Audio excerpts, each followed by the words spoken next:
Gubernur Sumatera Selatan Herman Deru mengumumkan revitalisasi Benteng Kuto Besa BKB sebagai hadiah perayaan HUT Kota Palembang tahun 2025. Keputusan ini menuai berbagai tanggapan, dari apresiasi hingga kritik.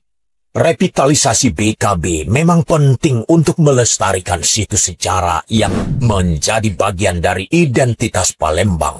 Namun pertanyaan besarnya adalah, apakah kebijakan ini benar-benar menjadi solusi bagi permasalahan sosial ekonomi yang dihadapi masyarakat?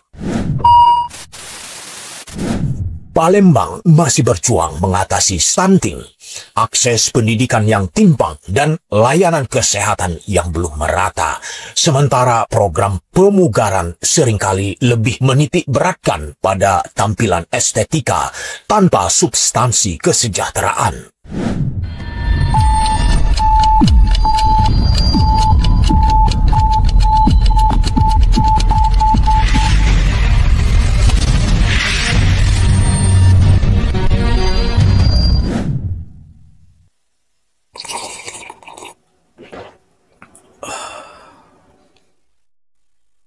Assalamualaikum warahmatullahi wabarakatuh. Shalom, salam sejahtera untuk kita semua. Namo Buddhaya, Om Swastiastu, salam kebajikan.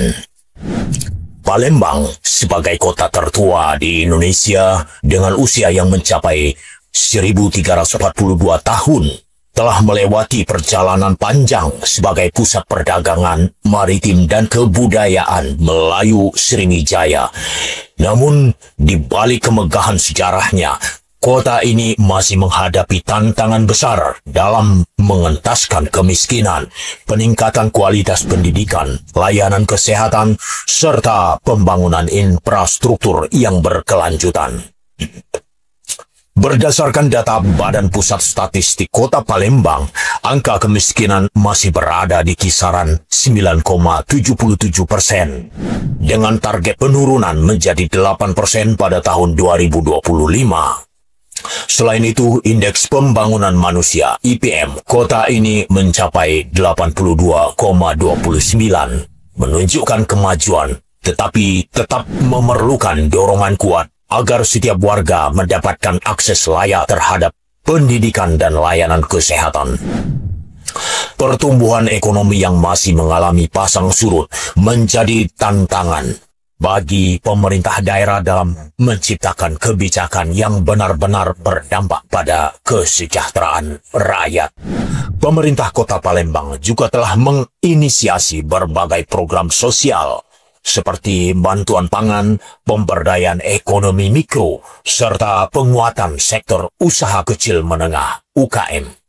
Namun, tanpa integrasi yang kuat dengan program pembangunan, kebijakan ini berisiko hanya menjadi solusi jangka pendek. Masyarakat membutuhkan lebih dari sekadar bantuan langsung. Mereka membutuhkan sistem yang memungkinkan mereka berkembang secara mandiri dan berkelanjutan. Sebagai bagian dari komitmen terhadap warisan budaya, Gubernur Sumatera Selatan Herman Deru mengumumkan revitalisasi Benteng Kuto Besa BKB sebagai hadiah perayaan HUT Kota Palembang tahun 2025. Selain itu, 16 ruas jalan utama dan air mancur kota juga akan mengalami perbaikan guna meningkatkan infrastruktur perkotaan.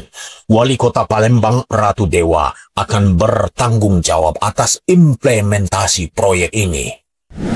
Keputusan ini menuai berbagai tanggapan, dari apresiasi hingga kritik.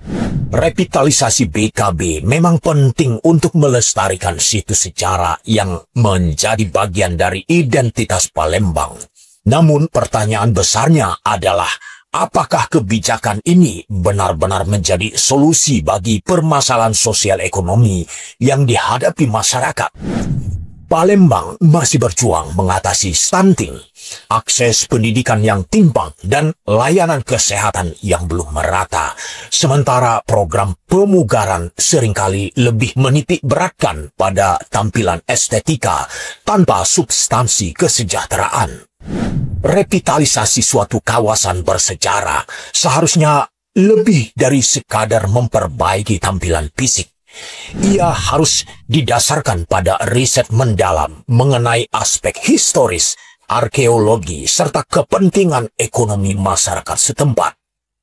Terlalu banyak contoh proyek serupa di Indonesia yang akhirnya kehilangan nilai sejarahnya karena lebih berorientasi pada komersialisasi daripada pelestarian budaya. Sudah terlalu lama masyarakat menyaksikan proyek-proyek besar yang digembar-gemborkan sebagai langkah maju bagi kota. Tetapi pada kenyataannya tidak lebih dari sekadar pencitraan tanpa dampak konkret bagi kesejahteraan warga. Revitalisasi BKB harus menjadi bukti nyata bahwa pembangunan berpihak pada rakyat, bukan hanya sebagai pemanis kota. Revitalisasi Pasar Cindi Palembang adalah sebagai contoh pelajaran berharga bagi kebijakan pembangunan kota Palembang. Pasar Cindi bukan sekadar pusat perdagangan, tetapi juga salah satu cagar budaya yang memiliki nilai sejarah tinggi. Dibangun pada tahun 1958, pasar ini pernah menjadi ikon perdagangan modern pertama di Palembang, dengan arsitektur khas yang terinspirasi dari Pasar Johar Semarang. Keunikannya bahkan membuatnya ditetapkan sebagai bangunan cagar budaya melalui SK Wali Kota Palembang nomor 179A /KPTS/Dikbud/2017 dan terdaftar dalam objek registrasi nasional cagar budaya. Namun, alih-alih menjadi simbol kemajuan, revitalisasi Pasar Cindi berujung pada kegagalan.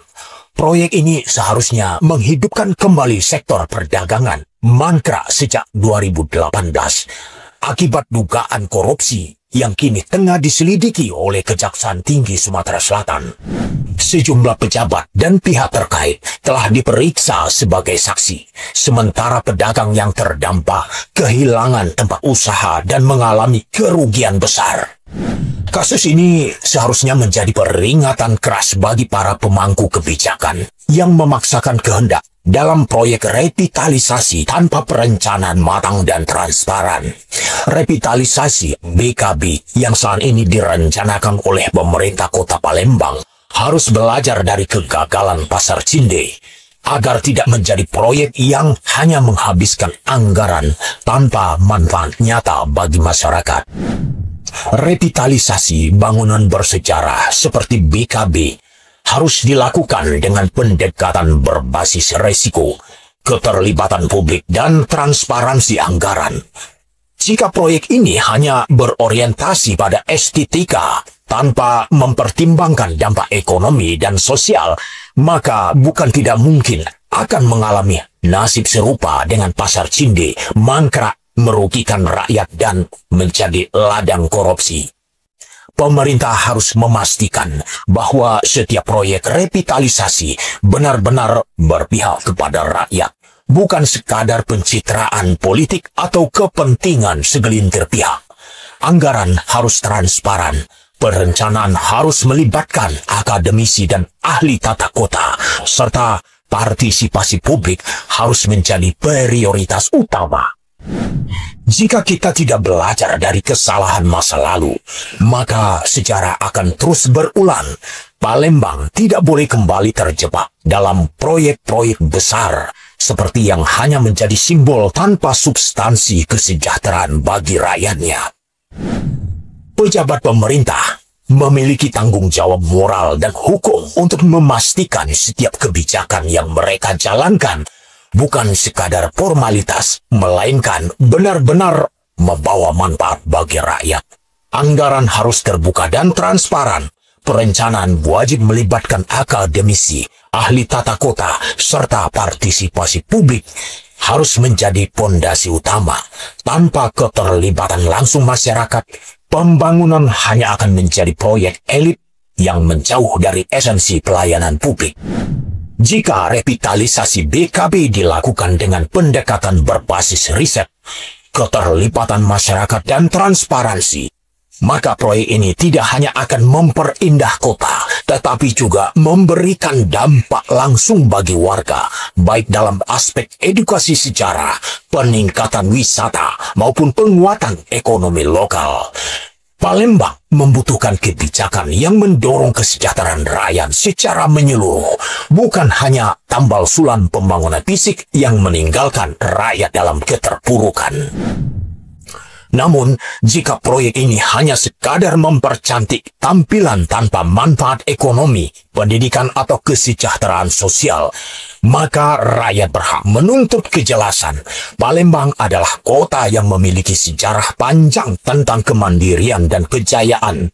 Jangan biarkan pembangunan hanya menjadi label kosong tanpa substansi. Kini kita harus bertanya, apakah pembangunan kota Palembang benar-benar berpihak pada rakyat atau hanya sekadar proyek besar yang menguntungkan segelintir pihak?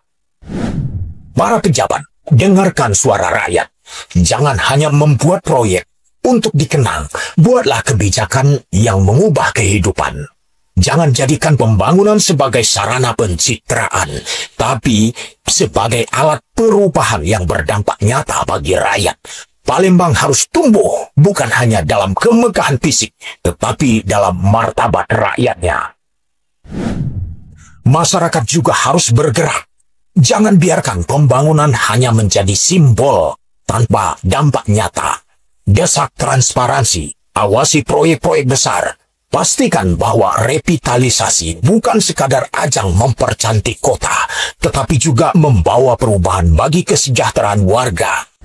Jika pembangunan ini hanya menjadi wajah baru tanpa kesejahteraan yang nyata, maka masyarakat harus bersuara. Jika kita memilih diam, kita hanya menjadi saksi dari roda ketidakadilan yang terus berputar, di mana rakyat tetap berada di pinggiran, sementara kebijakan dan proyek besar berjalan tanpa membawa dampak nyata bagi kehidupan mereka. Saatnya kita bersuara, mengawal setiap kebijakan, memastikan transparansi dan menuntut keadilan bagi semua. Palembang bukan sekadar kota dengan sejarah megah dan pembangunan fisik yang terus maju. Palembang harus menjadi kota yang benar-benar berpihak pada rakyatnya. Kota dengan kesejahteraan merata, pendidikan berkualitas, layanan kesehatan yang dapat diakses oleh semua, serta ekonomi yang menopang hidup warganya. Jangan biarkan perubahan hanya menjadi janji. Bergabunglah dalam diskusi mendalam, kupas kebijakan secara kritis dan bantu bentuk masa depan yang lebih baik bersama Kulturo Official Podcast. Sebagai wadah bagi suara rakyat, siap mengungkap fakta, membedah kebijakan, dan menyuarakan kepentingan publik tanpa kompromi. Ikuti, dengarkan, dan jadilah bagian dari perubahan. Saatnya kita bukan hanya pendengar, tetapi bergerak dan bertindak. Suara rakyat adalah kekuatan. Mari bersama kita buat perubahan. Dirgahayu Kota Palembang ke-1342. Semoga tetap jaya. Terima kasih. Wassalamualaikum warahmatullahi wabarakatuh.